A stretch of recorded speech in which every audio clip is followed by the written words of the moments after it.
Bon, Simon, Relais Mix demain pour attaquer, ça va attaquer fort avec une épreuve qui a changé depuis 2-3 ans, là, depuis que c'est olympique. Ça commence à être de plus en plus relevé, vous confirmez? Je pense que ce relais mix va être très très relevé. Ils annoncent, les équipes annoncées sont les meilleures qui puissent exister sur le papier. Donc je pense que ça va être vraiment une belle épreuve, très très ouverte, avec de nombreuses équipes prétendantes au podium et à la victoire au départ, dont la nôtre. J'espère qu'on arrivera à faire bien les choses pour pouvoir aller chercher quelque chose de bien pour rester sans rentrer dans les chiffres. Vous êtes champion du monde il y a 3 ans. Cette épreuve a changé quand même depuis 3 ans. Il y a plus de cadors qui viennent la disputer, ou déjà à l'époque c'était déjà compliqué de la remporter sans dévaloriser évidemment la performance? Non, je pense que c'était déjà compliqué de la remporter. Ensuite c'est vrai qu'il n'y avait pas, les grosses nations jouaient pas forcément avec leurs meilleurs éléments, mais c'était déjà une épreuve pleinement jouée. Et je pense que le déclic s'est fait il y a 3 ans sur ces championnats du monde à Pyeongchang. Je crois que ça a été le premier relais mixte de l'histoire sur un championnat du monde. Et je pense que les grosses nations maintenant sur un championnat du monde n'ont plus peur d'aligner un relais mixte complet, même si sur certaines autres épreuves, ils préfèrent...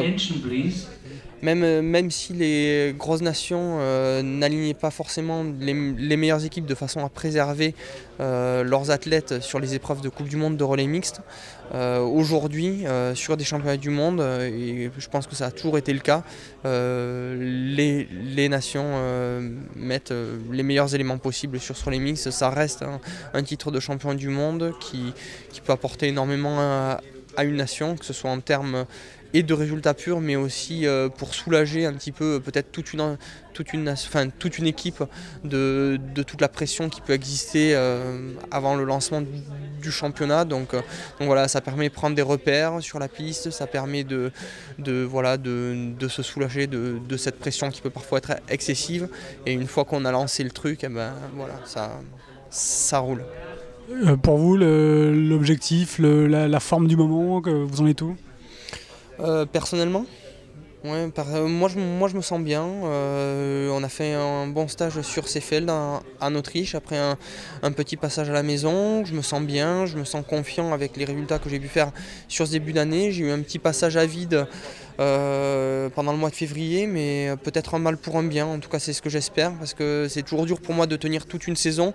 Donc si j'avais été à mon top niveau pendant février, je me serais peut-être fait un petit peu plus de soucis que ce que je m'en fais actuellement. J'ai eu une période, un petit passage à vide. J'espère que c'est pour mieux rebondir sur ces championnats du monde. Pour finir, l'émulation est bonne dans ce groupe France, avec Martin, ton frère, avec les filles aussi. Il y a des gros objectifs partagés?